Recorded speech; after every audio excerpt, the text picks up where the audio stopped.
hello, and welcome to another episode of Success Seekers from the Bible. I'm your host, Dr. Mike Favors, and we thank all of you all for coming on to the channel on these noonday Bible studies. You all, for those who don't know me and who are new to the channel, I am a pastor, and I'm also a business owner, and I teach people how to create better lives through strengthening of the mindset. You would be surprised how much your mind plays a major role in your ability to have success in any area of your life. So first, let me just say this, you all, please don't fall for any spam. If anyone asks you to go over to WhatsApp or post that they're me, don't fall for that. We do a lot of teaching and investing on this platform and this channel as well. Also, please stay connected and stick around to the end of the video, because as I have been saying for the past week or so, I'm getting ready to launch and make a major announcement, but we're going to be launching something that you definitely want to be a part of. So I'm going to tell you now, I'm going to leave some information at the end. So stick around for that. With that being said, guys, let me say this. These noonday Bible study is starting to pick up. I'm getting a lot of emails and correspondence about how you all appreciate the fact that we can blend ministry with business and leadership.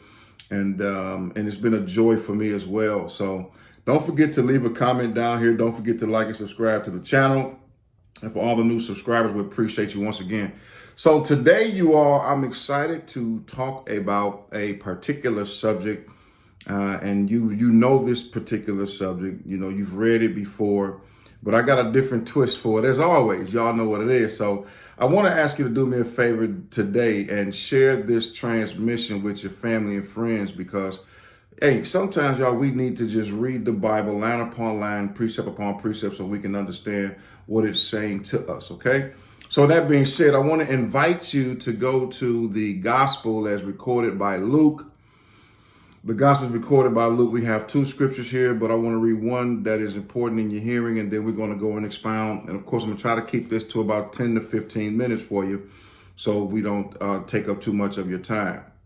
So Luke chapter 2, verse 49 is the key verse, okay? And it reads, "But why did you need to search?" he asked. "Didn't you know that I must be in my Father's house?" May the Lord add a blessing to the reading and the hearing and the doers of his holy word.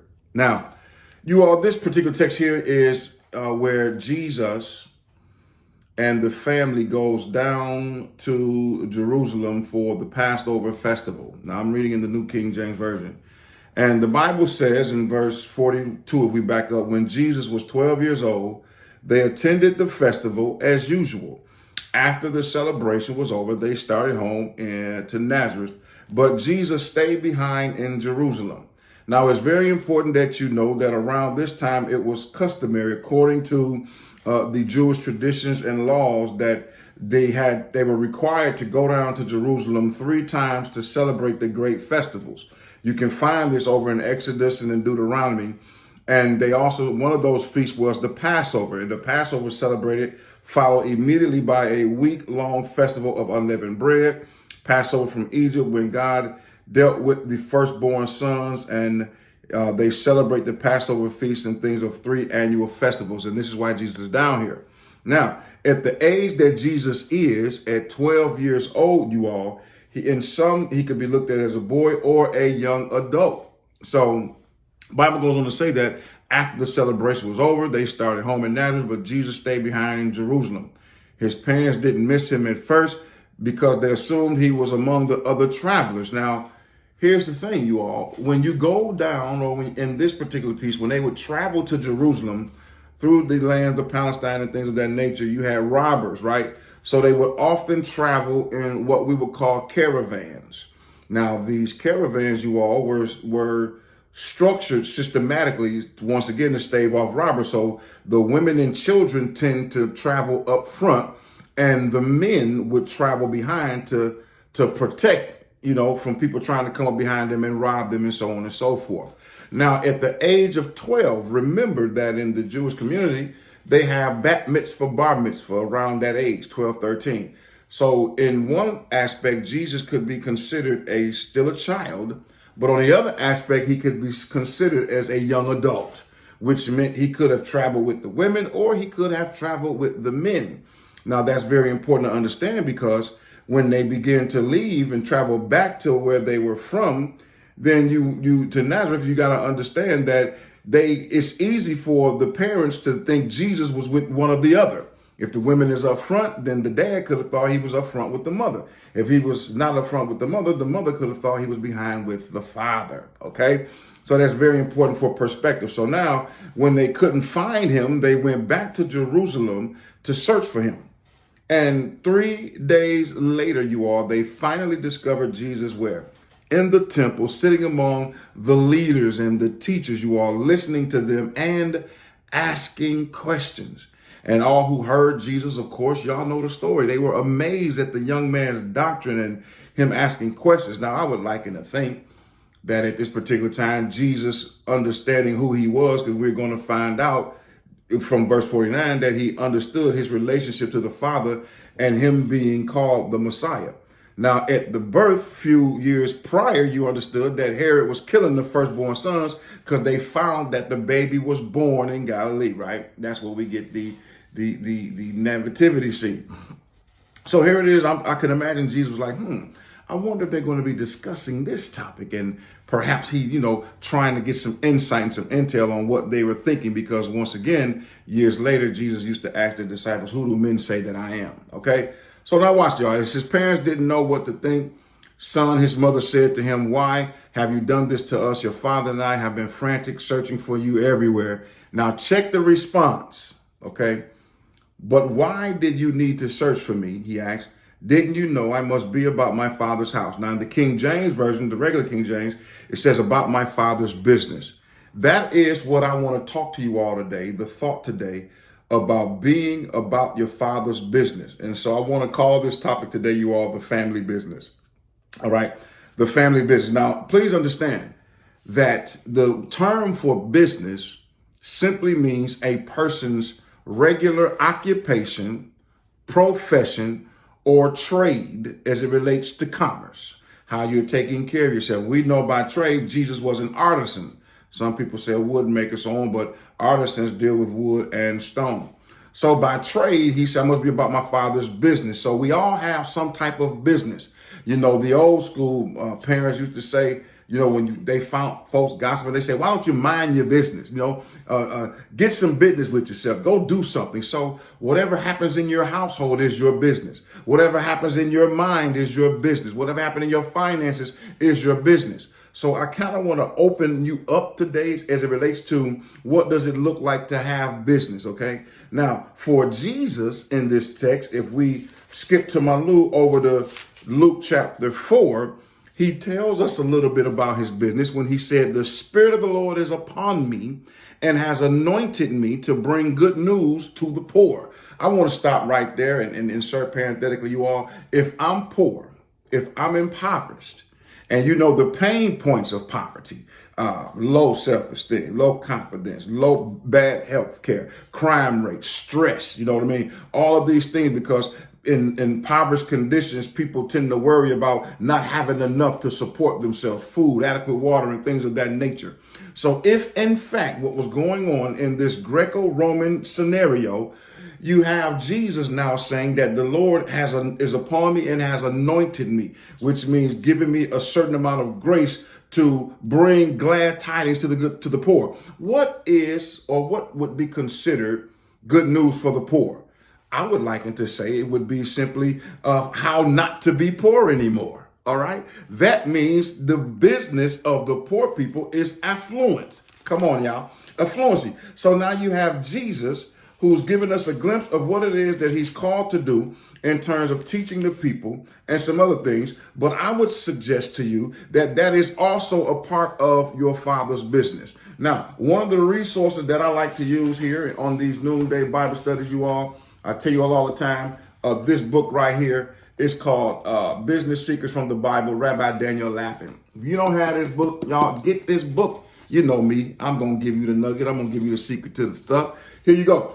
But in this book, he has a quote, you all. Watch this now, that is so relevant to this. Rabbi Daniel Lapin says, it's not quote, says, making money is not something we do when we think God is not watching. Making money is not the result of an occupation that we reluctantly undertake just to pay the bills. Making money is not an unworthy and selfish activity, and you need not be ashamed of engaging in the making of money. Listen to the mindset and the concept of this rabbi. Watch. He says, on the contrary, making money is, on the contrary, making money, when done in an honest manner, in an open and transparent marketplace, is dignified and moral, and the consequence of carrying out God's will. Come on now. You got to understand, over in Deuteronomy, God said, I'm the one who give you the ability to create wealth. If you obey my commandments, I'll bless you. If you disobey, I'll curse you. We don't want to talk about the curses and what happened when we're doing bad business. But the reality is this, you all. We need to do business and do business uprightly, justly, morally, and you will see success across the board, off the Richter scale. So watch this. He says, he also says now, in other words, money is the consequence of working, not the goal. Did you hear what I just said? Did you hear what he just said? And I'm still quoting. He says, money, you all. He says, I got to find myself. I done got excited, y'all. Hold on. He says, money is the consequence of working, not the goal. Your goal shouldn't be working for money. Your goal is just to be working to fulfill God's will, which is the ability for God to express himself fully through you. Yes. I'm talking mindset now. So watch. So profit comes from connecting with God's other children and serving them. So you all got to understand, y'all, the term minister simply means a servant. So as I come on and serve you all with knowledge and thought leadership and entrepreneurship from a biblical perspective, I'm fulfilling a mandate that God put on my life. Now, when we get ready to connect and you all leave your comments and you tell me, what can I do to help you? What other things that you can use, or what other subjects that you would like me to discuss? We're now engaging in a type of commerce, right? We're giving something. So when I hit you at the end of the video and ask and give you a call to action, you won't mind getting the call to action. You won't mind going over and hitting the link that I'm going to leave for you, because we're giving you some real value, right? So the mindset is, if you chase money, guys, let me tell y'all this, please hear me. You never, ever chase money and do things just for the money, because the Bible says you can't serve two masters. You'll either love one and hate the other. Now, the worst thing in the world is to get caught and build a lifestyle in a profession or something that you don't love to do. I will tell you, there are ways that we can help you do what you love to do and get paid to do what you love to do, to get paid for what you know. Now, that is business, ladies and gentlemen. And I'm going to tell you right now, the family business that I believe we're called to, y'all, is to multiply, be fruitful, and replenish the earth over in Genesis. And also right here to be about our Father's business, to set the captives free, to bring sight to the blind, to help the poor not be poor anymore. But here's the thing. In order to do that, you have to have faith. James will tell you, faith without works. You've got to have some work so that the Holy Spirit will have something to bless. So I'm going to wrap this up. We right around that 13-minute mark. But I want you all to understand something. When Jesus said, I must be about my Father's business, the business of salvation, the business of reconciliation, the business, you all, of reformation, this is why Jesus came, you all, to set the captives free. It's right here in Luke chapter 4. He also said, he has sent me to proclaim that captives will be released, that the blind see, that the oppressed will be set free, and that the time of the Lord's favor has come. I want to speak favor over your life and prophesy favor into your life and into your business. Because when you get on board with the family business, now I want you to understand something. The family business is all interconnected. So whatever business I'm in, my business creates another business, right? Because we have now in the world, they call them niches, okay? But I want you to understand something. If I am a thought leader, all right, I produce courses and teach you all how to strengthen your mind so you can do whatever God called you to do, right? That then opens up other opportunities for teaching and training. So if I'm teaching thought leader about building a business, someone needs to understand about studying about marketing. Someone needs to understand how advertising works with marketing. Someone needs to understand how to copyright. Someone needs to understand bookkeeping, finances, right? CPA work. It all is intertwined. All we got to do is tap into the resources that each of us have, and we all can go and be a part of the Father's business. So, hope that blesses you all. Let me get ready to wrap this up. It's 15 minutes. You all, I'm launching something, and I'm telling you, it's going to be amazing. I believe God breathed on it. No, I know, because it is something that is so timely, right? And I want you all to do me a favor. If you're getting any content, if you're getting any value from these teachings that I'm sharing with you, I'm going to leave a link below, and I want to give you a free gift, okay? And then I'm going to do a video on how you dissect it. But I got 2 gifts that I'm going to leave for you. One is about credit repair, and another one is of how we structure business in terms of how you get your portfolio straight and get your investment straight, save money, put money away with tax, so on and so forth, okay? For those of you who say, I don't have a business yet, I have an LLC yet, hey, or those who are interested, I want you to leave me a comment below and let me know if you're interested in learning. Now, I particularly believe that in the Father's business, just like Jesus was an entrepreneur, I believe that we are in a season where everyone need to have some type of LLC, some type of business. You need to learn how to do so. And I want to be one of the ones to help teach you. Okay. So if you're interested in that, I'm talking about single parents, married couples, whatever, you want to increase your bottom line and you want to get your time back, right? Then y'all drop me a link below and just drop me an answer below and just say, hey, I'm on board. I'm finna go get into the email list right now. And I'm going to be launching this through that email. I'm not going to come on here and launch it here. I'm going to be launching this and unveiling it in a week or 2. So I want you all to get positioned, right? So I'm going to leave those 2 links down below, and I hope to see you back there. In the meantime, you all, hey, keep pushing, keep your faith, but most importantly, get involved in the family business, because it has to do with commerce, whether brick and mortar or e-commerce, okay? And I believe that God will bless you for it, all right? Success Secrets from the Bible, you all, with your boy, Doc Faves. We'll see you on the other side of success.